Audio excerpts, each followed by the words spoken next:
On the other side for Cloud9 Eclipse, they're not changing their ban strategy here. Taking away Morgana, they've taken away Mundo. Ziggs is still up and available. You have to feel that if Cloud9 get their hands on the likes of LeBlanc or Zed, they may let Ziggs fly through the pick and ban phase. So Denial, they have actually taken away that LeBlanc, so one of the assassins is gone. And I think for Cloud9, the decision now just needs to be, what are they more afraid of? What are they more worried about? Well, we did see LeBlanc taken away and Nidalee banned for Cloud9. And first pick, Lulu, it didn't have the impact that we expected the last game. You could argue that there are stronger first picks right now. Okay, so the one thing that it does do, I want to give the benefit of the doubt to Denial. Seeing that it didn't work in the mid lane and knowing that you can put her in support. Hell, we've even seen a top lane in the LCS. True. You do have that versatility in the champion. So there may be that level of doubt sitting on the side of Cloud9 Eclipse, and we'll see how they respond. Well, they respond by saying, Leona was good for Voidal, and I'm going to show you how you play a Master Yi. That's what Ko's going to go for this time. Kha'Zix and Lee Sin taken away from him. That left Evelynn open, which was, of course, banned in game number 1 by Denial. And it looks like Kikis will get his hands on that one. May look like they're going for the Rise pick here once again as well. So we'll wait to see this one locked in. I do want to touch on the fact that Evelynn was locked in. I think this is a slightly smarter choice, knowing how Cloud9 played the previous game.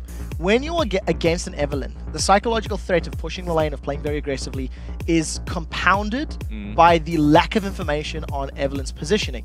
So assuming that Denial do not give up multiple kills early and get so far behind, you can actually see Kikis having the ability to punish that aggressive playstyle of Cloud9. But he needs to make sure he's on point. We may even see Kikis trying to counter jungle Ko. Evelynn is particularly strong in that early game, especially in the lower level. So we'll see how that matchup plays out. So what will Cloud9 take here for picks 3 and 4? Lucian, the choice for Hjarnan in our last game as well, and did fantastically well with him. I mean, we can't really say anything bad about it. Yes, they were pressured heavy in the early game, but it was only a matter of time until we hit level 6 and saw their engage and their real threat that came with that, with how well Voidal was playing. Also taking Shyvana once again for Odamne. So truthfully, the Cloud9 composition is identical in playstyle and execution from the previous game.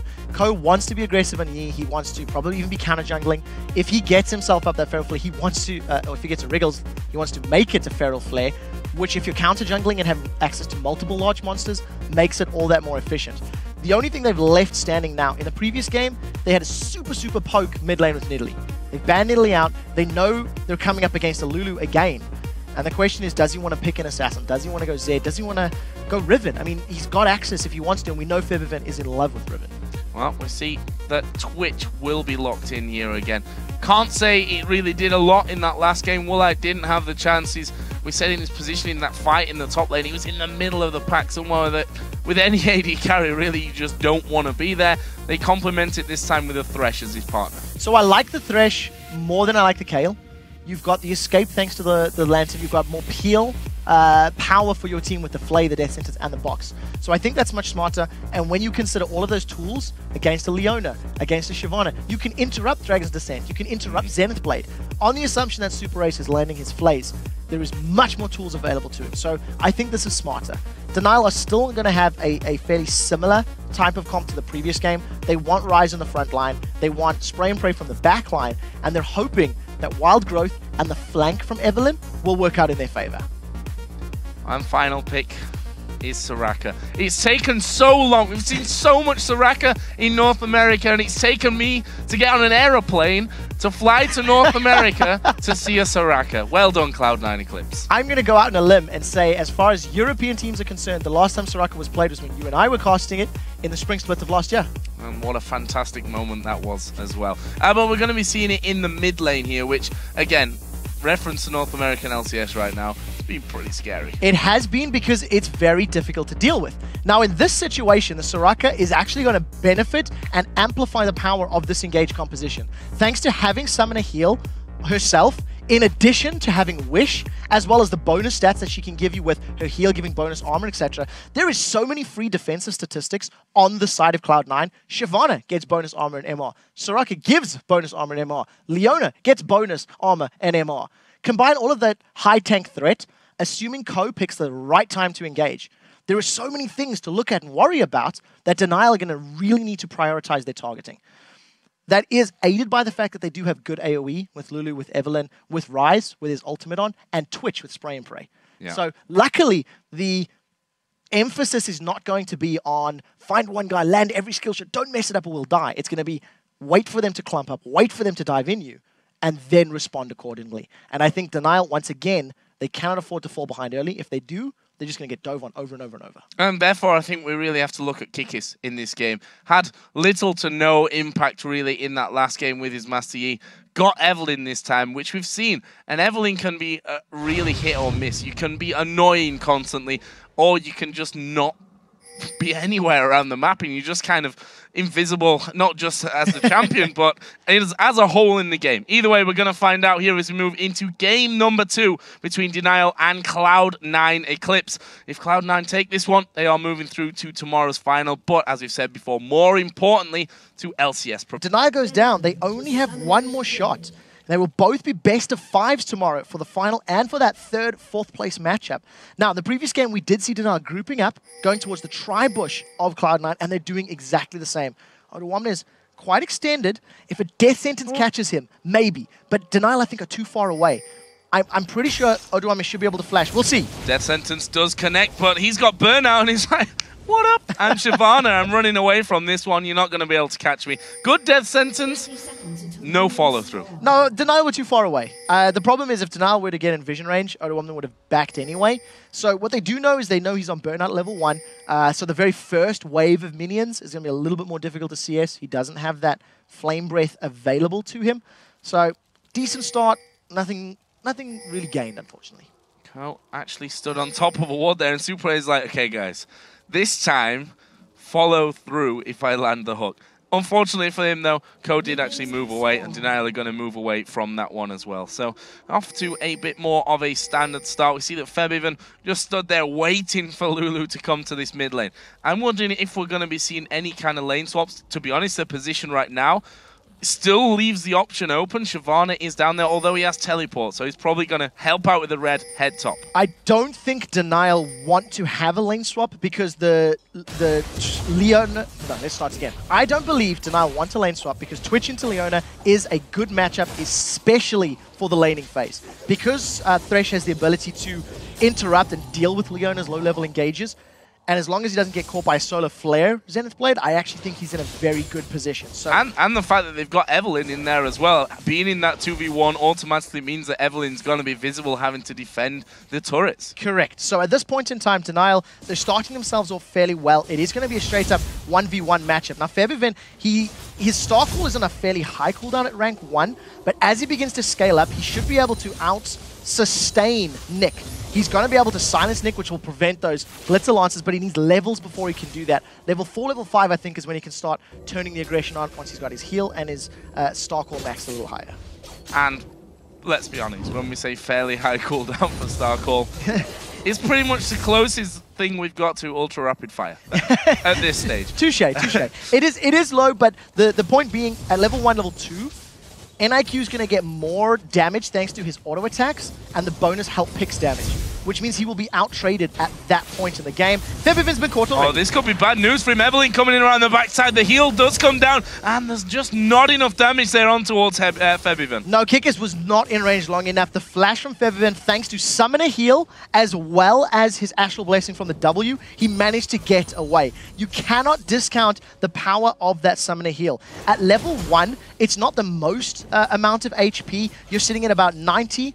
He's at level 3, so it's about 110 HP that he managed to pick up. That's 2 auto attacks, or an auto attack and 2 hate spikes, for example. So just enough time to survive.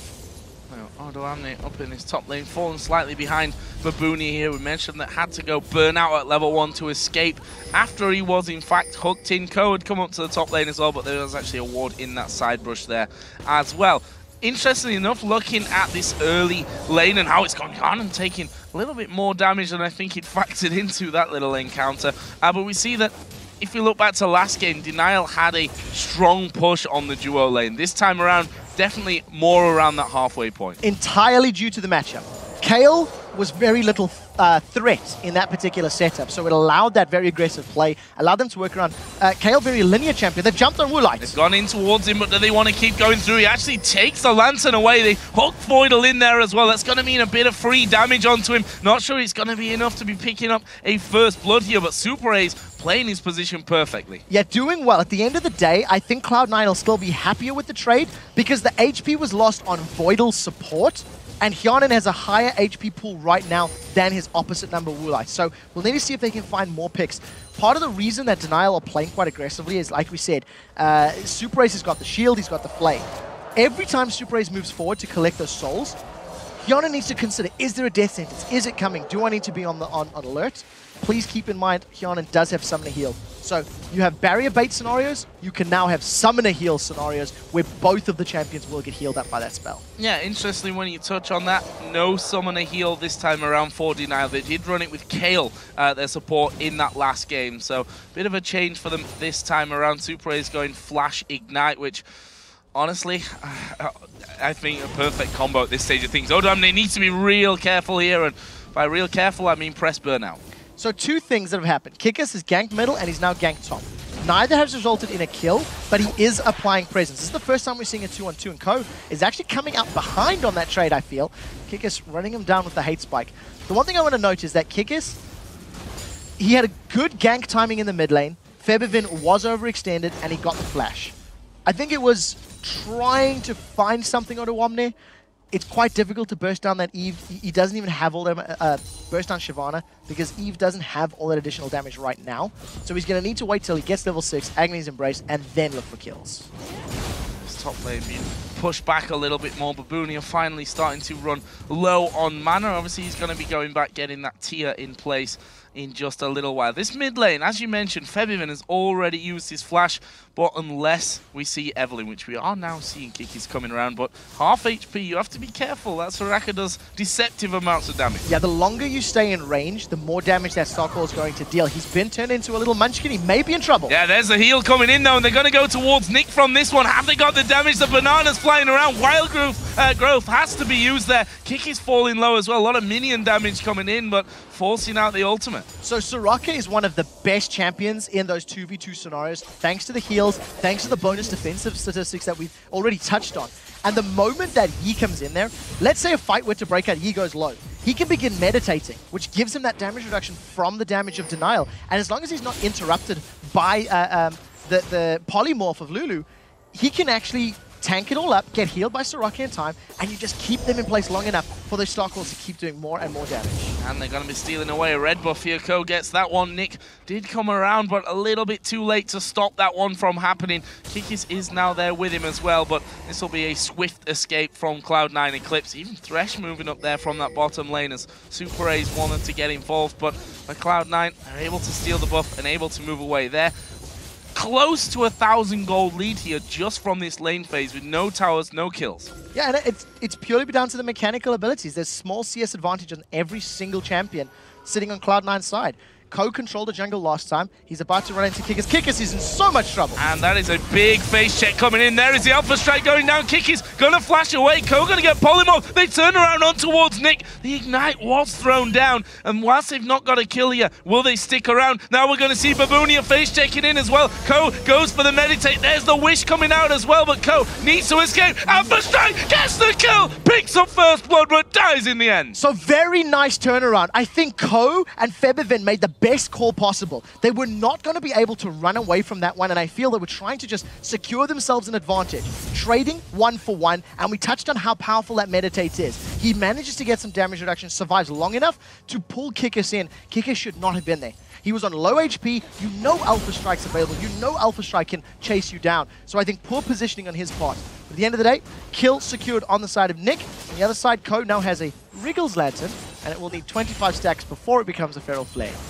There we go. New items always take a little bit of getting used to. I think not just for us, but for everyone as a whole. Kikis here trying to get that blue buff after what was a bit of a horrible time for them there. They're going to throw quite a lot of resources at this one, although Odo Amne is coming in. He doesn't want to smite it there, Kikis. Actually, he's already used his smite, so that would make sense, but he wanted it to go over to Nick, was my real point in that one. And Odo Amne just playing super, super brave. He's in his face. Super Aces does get caught out. Oh, he's hooked Voidal. Well, he is going to come on towards Voidal, but they do throw everything at them. There's the culling coming in. Woolite going to get a lot of damage onto him, but does with the spray and pray get the kill here. Actually, they're going to turn around here. Hjarnan, he went invisible just as he was about to land that last auto attack. That would have been a kill. It would have been, and I think Hjarnan actually showing a little bit of lack of experience on heal. He didn't save Voidal. Now Voidal gets away.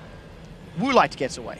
It's a VW, same kind of thing as actually Alpha Strike in there was knocked away again by the Flay. Woolite getting behind the tower in enough range. As Febiven going to come in, he's actually going to spot Kikis here. Silence coming down. Lulu's now moving in as well. But here comes Hjarnan. This could be deadly for Denial in the end, though. They just back away from it. Very close encounters. Yeah, very, very close. At the end of the day, Denial actually get the kill and get away. Now, let's go back and not get names confused. Hjarnan did not save Voidal. He had summon a heal available. Oh, Ko's been caught! So has been caught, but will be able to get away thanks to the silence there in pot out of Febiven. Kiki's trying to run away. Febiven gonna flash into this one. He's got the vision, and there's the star call. The first kill for Soraka, and it probably won't be the last. Nick's gonna go down, or is he? He's sped himself up, gets away with very little health. 55 HP. Nick manages to get away. Hjarnan holds onto his heal again. I want to keep my eye on this because AD carries picking up heal is quite non-traditional. AD carries have tended to pick spells that protect themselves, like Barrier,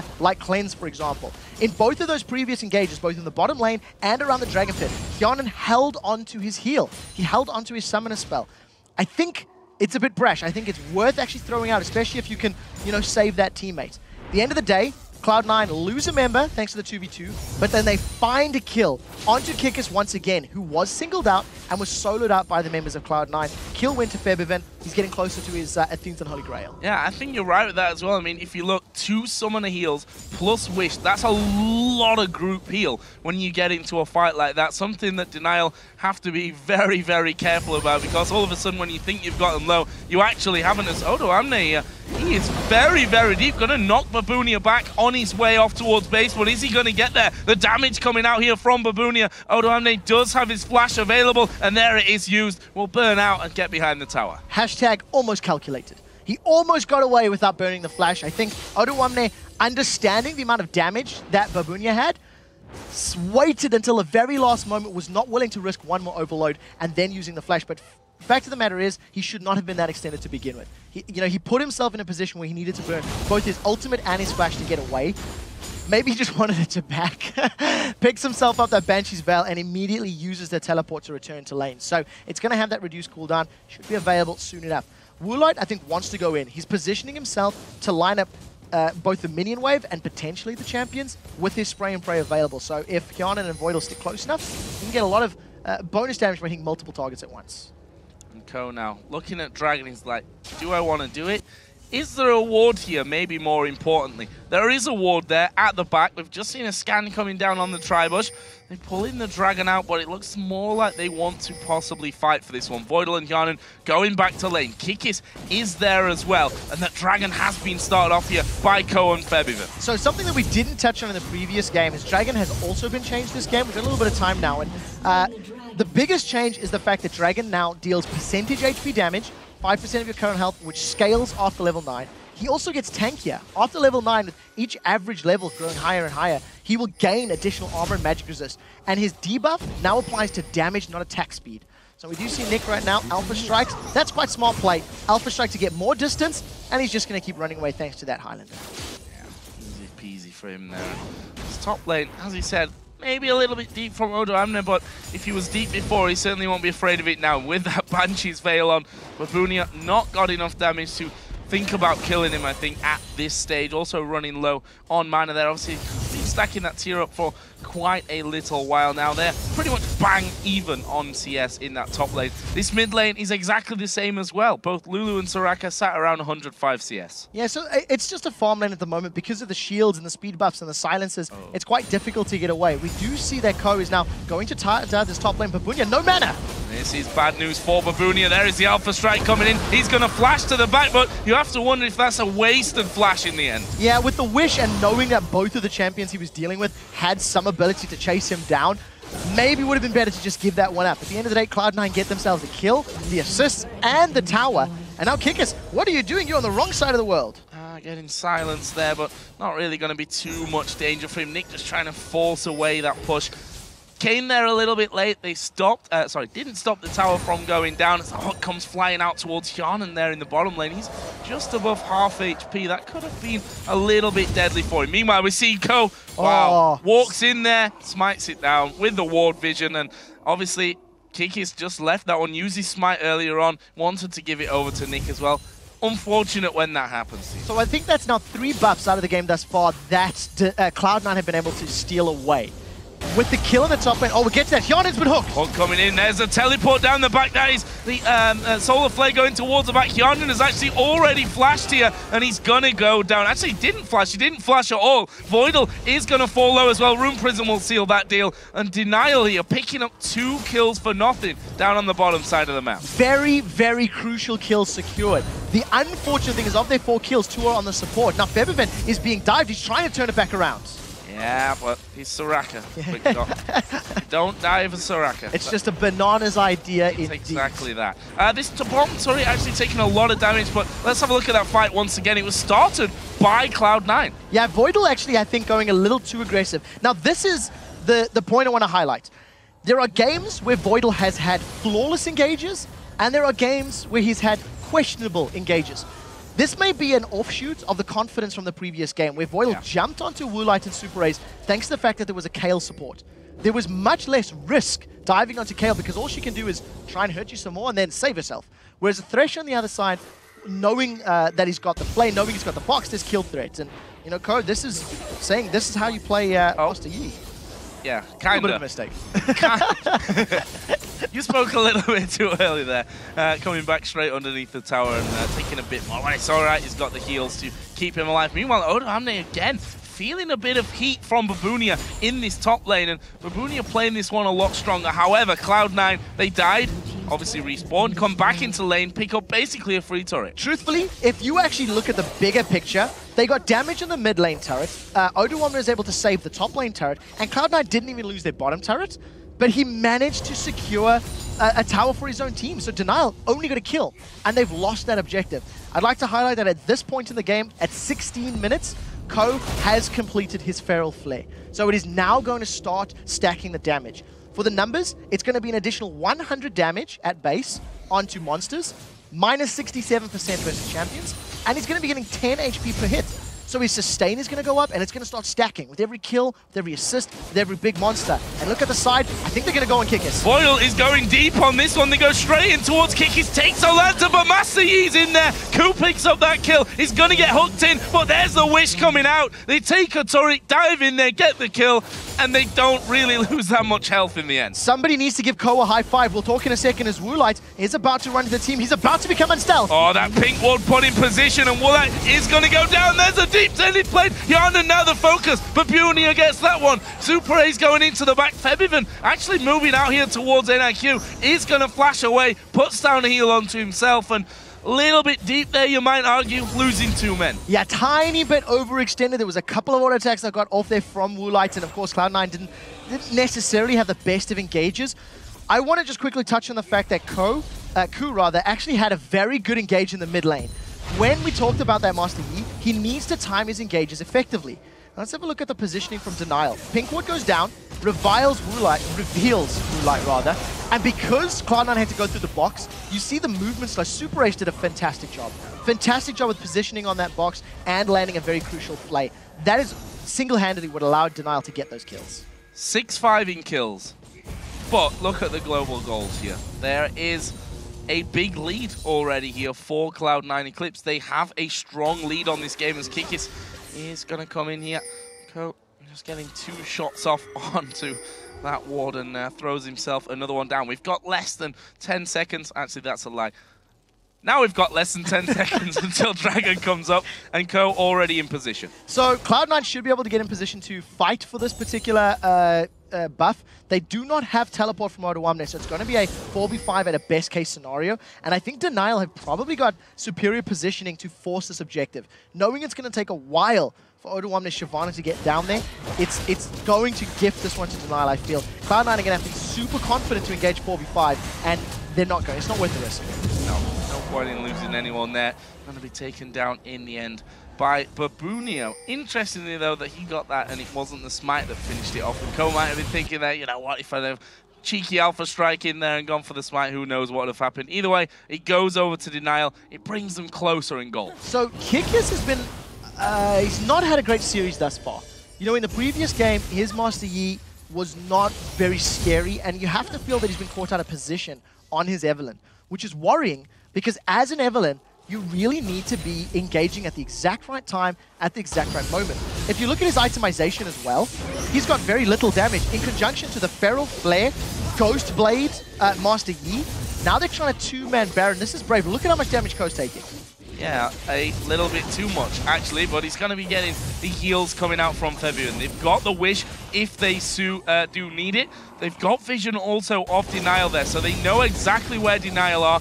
Both have the Summoner heal available. They're keeping them in position. That Wish is going to show them now, though, that they're going for this Baron, surely enough. They start to move in, but it's going to be picked up. That was nicely done. Sneaky Baron coming out from Cloud9 Eclipse, but now they might fight. Solar Flare going towards the back. The hook has landed. The box is down as well, but the damage coming onto Kikis is absolutely massive. He gets forced out of the fight. Odoamne ticking away there from the poison, and they kill out Voidal, so that's a 2-for-0, despite losing the Baron here to Denial. Super importantly, Denial managed to save their members for the initial burst. Because Master Yi and Soraka did not blow somebody up instantly and stick in the middle of the fight, it meant that Denial came out ahead. They've taken off the Baron buff from 2 members of Cloud9, are going to secure their second tower of the game, and that is a very important play for Denial. It immediately makes you concerned about Cloud9's chances. Ko is thinking he can go in. Denial is separated. Yeah, this is dangerous. He's going to go on towards NIQ, but they start to knock him back. He's running his ultimate, but is he going to get away? Well, it's going to flash away right at the very last second as well, and that will be a 1-for-0. I think Cloud9 may be feeling a little overconfident here. In order for Cloud9's composition to work, they need to have a numbers advantage, and they need to be running together in the middle of the team. If Master Yi is there alone, he's going to get killed. There is a lot of damage from Denial. If Shyvana is there alone, she can get focused down. In the previous fight, Odoamne was able to zone 3 members of Denial, which was great. Well done, that's your job. But the problem is, nobody else followed up. Master Yi was retreating. Soraka was retreating. There wasn't the heal stacking that we were anticipating because they needed to use it for Baron. They'd used those big abilities in Baron, and that's what cost them those fights. Cloud9 need to pick better engagers with more abilities if they want to actually win them. See Feb even getting himself a blue buff, not died. Up to, yeah, actually the only member on the Cloud9 Eclipse team to not die, and see how that all works out for him, how this Soraka pick moves in, moving forward. And one of the big things undeniably about that last fight was when the Wish goes down to heal them from Baron, and that's not available in that big fight, that is a big heal for the entire team. The second thing that is in addition to that factor is that Ko was forced out of the fight early as well. You know, he took a lot of burst damage up front. He's got no defensive items himself, and he's relying on those heals of his teammates to keep him up. If you look at his build, up until this exact minute, he had his Feral Flare and his Ghost Blade completed. And only now has Kikis managed to pick up that Chain Vest and the Giant's Belt. So finally, Kikis is starting to get to be a little bit closer to a frontline threat. Not necessarily a damage threat right now, but as long as he can engage, get a good ultimate down, and pull members of Cloud9 towards him, the rest of Denial actually have the damage to win out the fights as we've seen in the last 2 engages. Yeah, Babuni is starting to build himself up a little bit there as well, and we shouldn't look past Lulu. Nick is 2-0 for you. Rabadon's Death Cap now added in on top of his Athene's Unholy Grail. You look at Twitch, Bloodthirster, Phantom Dancer in there as well. So you have to feel that Nick on Lulu this game has now had a positive impact because his side lanes and his jungle had not fallen behind so incredibly far early on. At 23 minutes in the previous game, Denial had absolute undeniable control of the game. And while they are marginally ahead, well, a few thousand gold ahead right now, you still feel like Denial can win these fights, and you still feel like they have a fighting chance. We just need to see how Nick positions himself and how effectively his Wild Growths and his Guild Lancers are going to be in these team fights. I'm actually moving through the jungle here. Super A is going to spot that ward going down, and we'll just simply auto-attack that one out with the use of his Trinket. They're going to steal away the golems here, and Massey waiting off to the side. Hook actually coming through, and Ko wants that big monster, but doesn't get it in the end. Ko has to back away with the presence of Kikis and not knowing exactly where everyone else is. There's a ward there that's going to spot Odoamne going back. He's got himself a Banshees, though. You can't even hook him. Yeah, I almost felt like that could have been bait as well, because as Odoamne was backing in the Tribush, Voidal was motoring down towards him through the jungle himself, and you did see the Ko was close by as well. So at the end of the day, nothing happens. Denial do not look for any sort of engage, and Cloud9 do not manage to pull Denial towards them. In order for Cloud9 to gain a further advantage in this game, they need to have deeper wards, because now they're pushed down to the inner turrets. So in order for them to safely engage on those inner turrets, they need to make sure that neither Ryze nor Twitch nor Evelyn can flank them. I mean, you've got to remember that's two champions with stealth. And without full vision and information with pink wards or buff camps, for example, Cloud9 are at risk of being flanked and caught out. So in order to avoid that, they just need much superior vision. So Dragon coming up here in just a second. Last one, of course, did go over towards Denial. Cloud9 looking like they want to play for this one, though. Is Woolite going to catch out Voidal? They throw everything at him here, but I think Voidal's going down. That is a free kill coming over for Denial. And talking of free kills, there's a second one. They have to back away here. This is a 5v3 as they hook in Febiven. He's going to surely fall from it, flashing away to the blue buff, but I have to think that that's in vain. A triple kill for Woolite. 7-1-4. Denial find an opportunity and they pounce without hesitation. Because they found Cloud9 split up and they had vision of the river. Look at the number of wards that Denial has from the river moving north to that blue buff jungle. That was very decisive play, and that's basically what Cloud9 did to Denial in the previous game.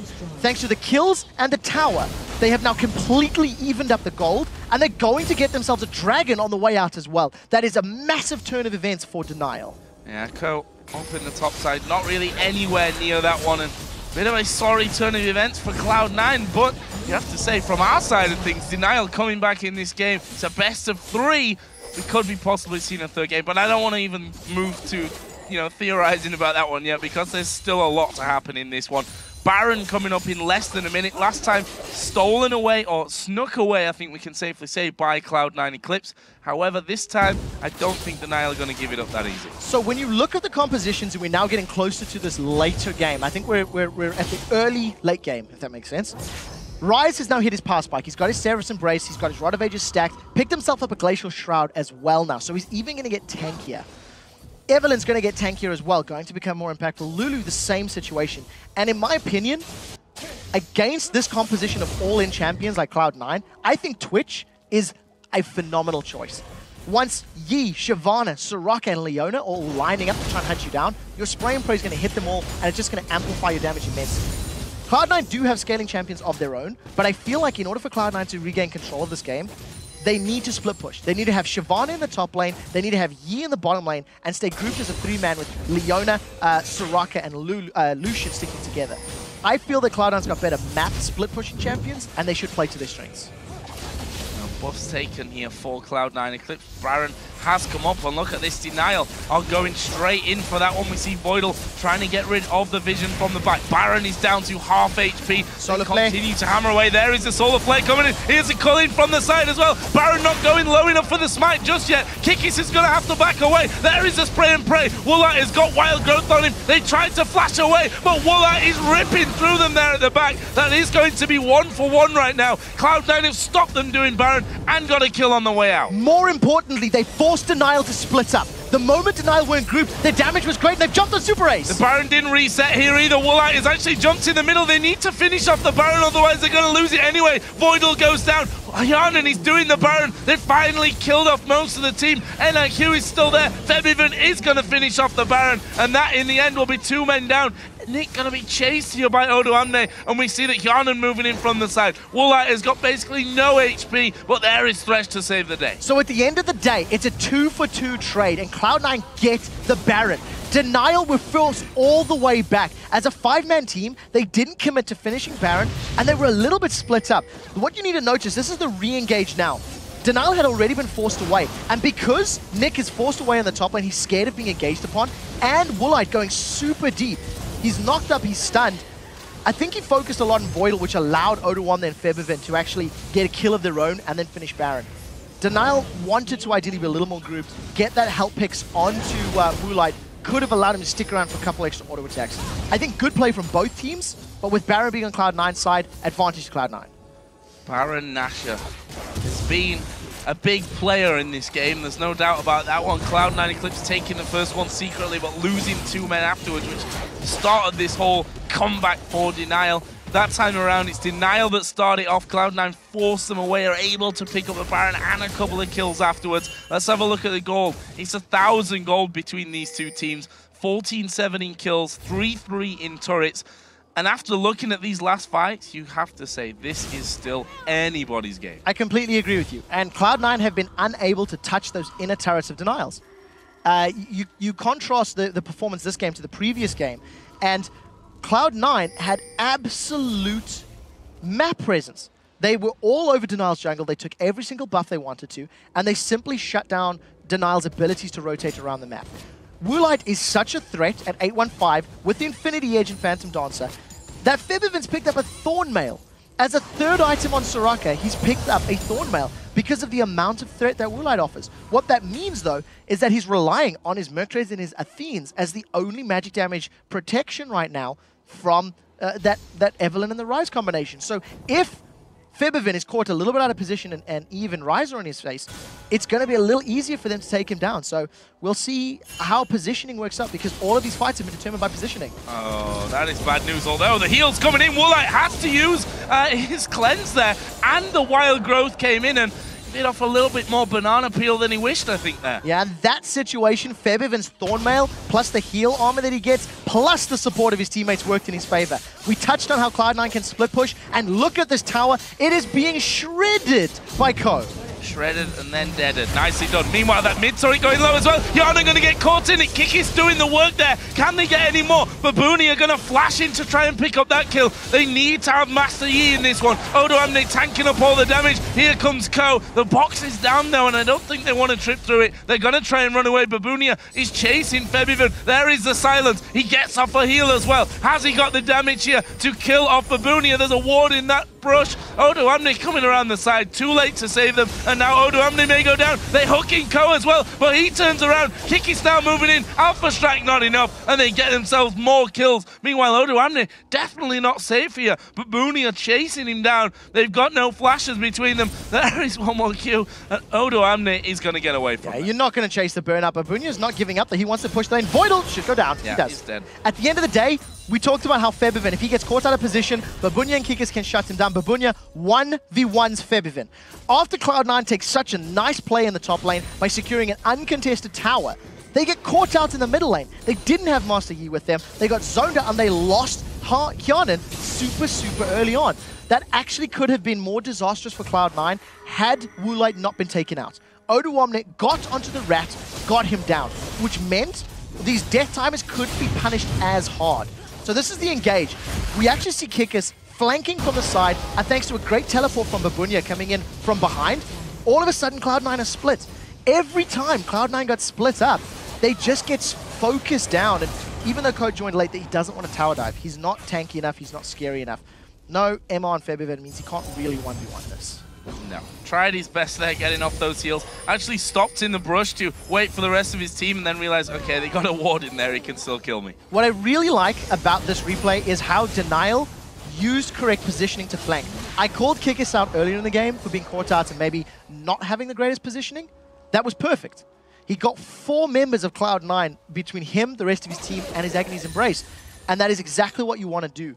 Because Denial had an opportunity, they took it, they punished, and they've got themselves a nice lead.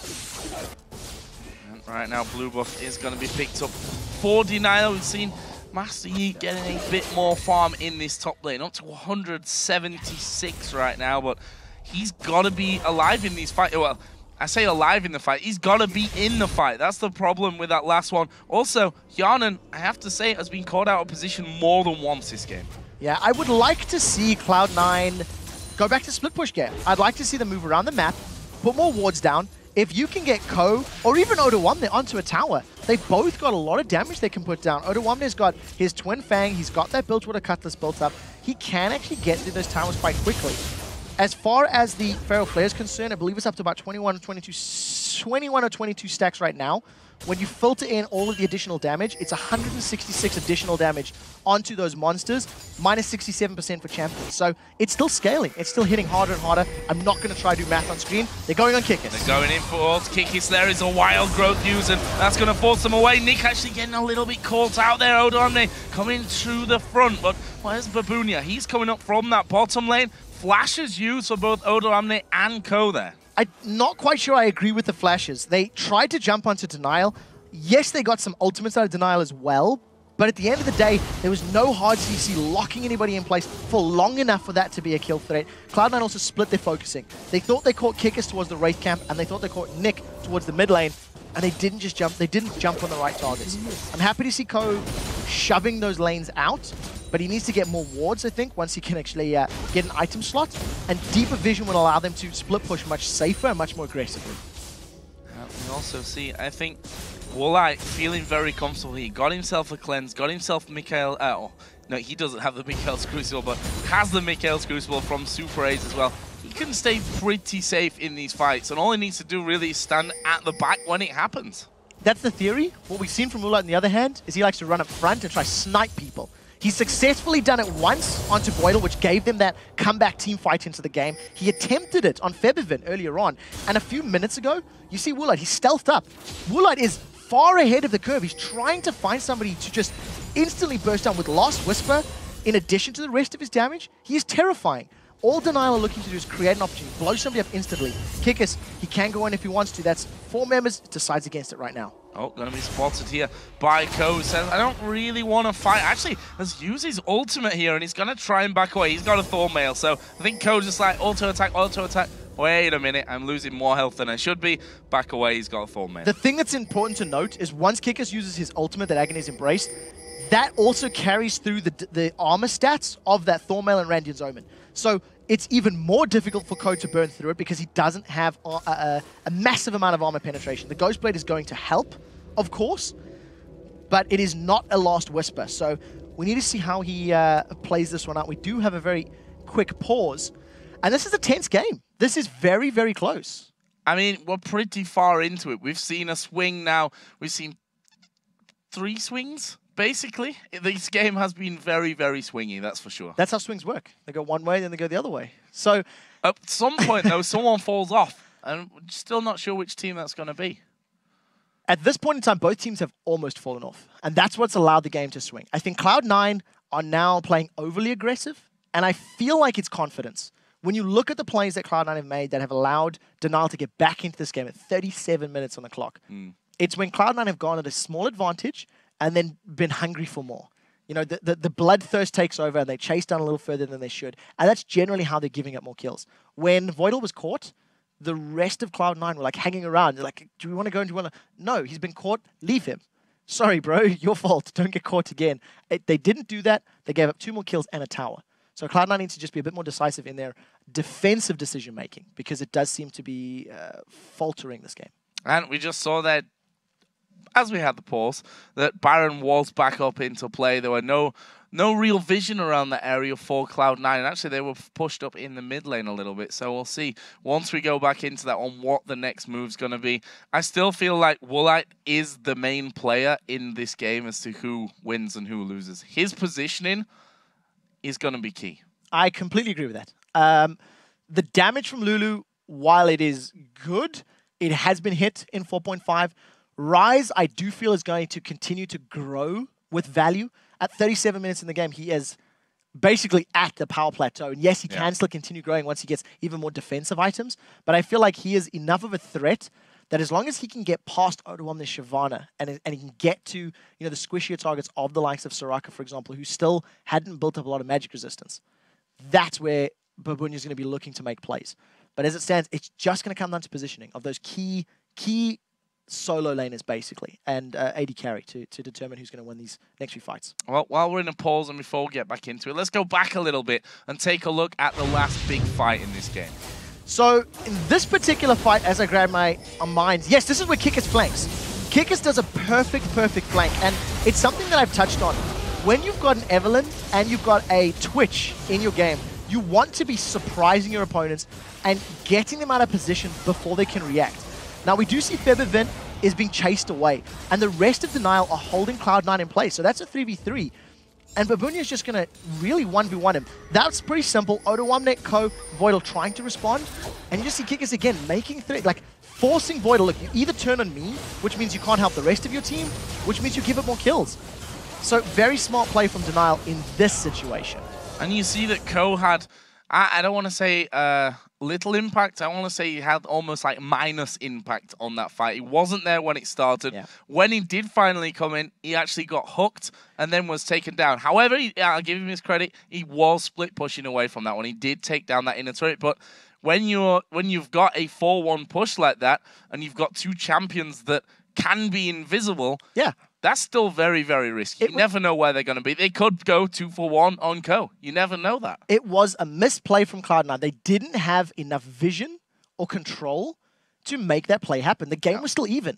I think they had a couple hundred gold lead at that point. They didn't have a massive lead. When you are in the lead and in control, your opponents are not likely to engage in you because of the item discrepancy. Yeah. In a game that's even, you are always at risk of being jumped on.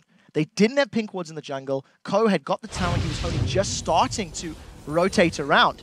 Now, this is a little bit... I actually think we're back in game. We are live. Don't commentate. It's not a replay.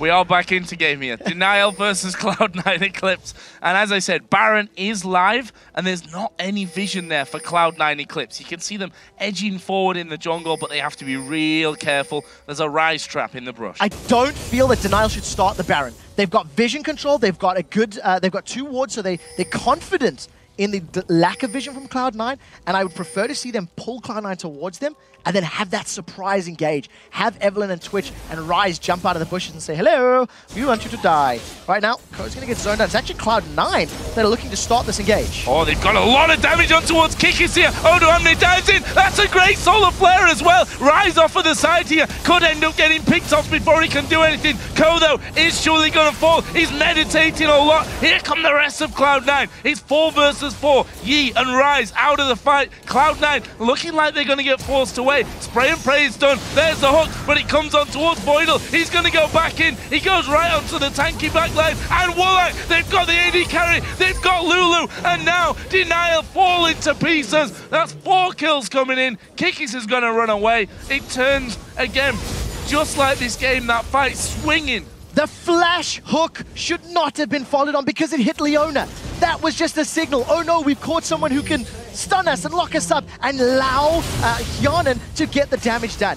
Now this was actually very smart play. By getting so much damage onto Kikis early on, it mitigates his threat in the team fight. And while Babunia does hold, 3 members of Cloud9 in place, he runs away and just gets melted. He couldn't stand the damage that Hjarnan was putting out. This Zenith Blade does not connect with Woolite. Had it connected, it would have been even easier to drop him down. And this is the key play. Even though Super Ace gets a flash hook, Voidal instantly turns around the moment that he can. Woolite is caught out. I mean, completely separated. Hjarnan melts him. So much damage. When you've got a 5-item, no defensive statistic Twitch, he's going to get caught out every time he's locked down. So, with all that happening then, Baron was not... Right? No, Baron's inhibitor only. Yeah, Baron's there. He didn't say live at the top, so it kind of scared me for a second. I'm like, wait a minute, where's the Baron gone? So Baron is still alive. The inhibitor in the middle lane did go down, though. And in true Game 2 Cloud9 versus Denial fashion, the gold has swung once again over to Cloud9. So the one thing that I do want to highlight is that Woolite, after getting melted, after getting popped, has still not gone for a defensive item. He is relying on the Mikhail's Crucible from Super Ace, as well as the Wild Growth from Nick, to be his defensive itemization. And I feel like that's a mistake. I think when you are such a priority, such a fed champion for your team, who can't actually stop people jumping on you, if Shyvana dives, if Yi Alpha strikes, and if Leona, Zenith Blades or Solar Flares, there's nothing you can do against that. I would have preferred to have seen the likes of a Banshee's Veil to mitigate one of them, or a Guardian Angel even, to come back up and melt through people. We'll see how it works out. Blade of the Ruined King, gonna be his 6th item. I mean, More damage, but more risk. Yeah, completely agree with that one. One thing I'm also surprised that we've not seen more distortion boots. The changes there, so they're giving you, you know, flashing away, you get that speed boost afterwards. Now, for me, that in these scenarios where they're chasing and having to run away so frequently will be so vital. Yes, very, very crucial. I think the fact that Babunia has picked himself up those distortions will help the engages for Denial. Babunia is going to be responsible for stopping the split push of Cloud9. Then he can teleport in. He'll have a 30% movement speed for, I think it's 2 seconds once he lands. And that should hopefully allow him to get in range and get a rune prison down. So we'll see how it works out. The last time Denial tried that strategy with Kickers flanking, it worked. It worked very well. But right now, their opponents now have a 4,000 gold lead and super minions in the mid lane. Odoamne doesn't really want that fight. No, going a little bit low there, I think. Both players have teleport as well. That's the key here with the dance around Baron already started. This pink ward is worth more than its weight in gold right now. Kiki's finally going to spot that that one's there, and he will in fact realize, okay, they've had vision on me this whole time. Silence goes down. Babunia is chasing Odoamne, who actually flashes, and there we see it. Babunia dives in. He's going to pick up the kill. That's now 5v4. Do they stay at Baron? Do they back away? They're going to fight for this one, but I don't feel like it's the right choice. Voidal falls as well. They're going to keep going for this one. Febiven, the next target, he's going to get locked up here. Has to use his wish early, but Babunia will get the kill, and now Denial turn, and they're going to have the Baron. 3 for 0, and the Baron secured. At the end of the day, you've got a 40-minute Rise. Rise is not afraid of Odoamne Shyvana. He 1v1'd him quite easily, in fact. Teleports to the Baron fight and gets a rune prison on Febiven. The second most important target. I think Yana probably number 1. At the end of the day, Denial now grab themselves the Baron. They should be able to push this mid lane down, get an inhibitor of their own, because there's only 2 members of Cloud9 defending. Should be interesting. Will Hyanan use the cull in here to try and get them low? I don't think it's even going to be getting them low at this point. You see the inhib turret goes down. The inhibitor itself is going to fall. We've still got 20 seconds for Febiven. Both Odoamne and Voidal are coming up here momentarily. And I think the wiser choice here from Denial. They're going to back away. After all 3 turrets are still up on that top lane. That's basically 3 turrets for them at this stage. Just going to give them a further gold lead. Now, they are the ones that are in control of the map. The inhibitor has respawned for Denial in the mid lane. Oh, Kickers was caught by Ko. Let's see how this works out. So going for him, but there's the lantern, and Ko doesn't get any more from that one. Although he is going to be trying, just chasing a little bit further on through the enemy jungle. May just get himself some vision down, if nothing else, or move back into that split push role. But let's not forget that Denial have Baron here. This is the time where Cloud9 need to be careful.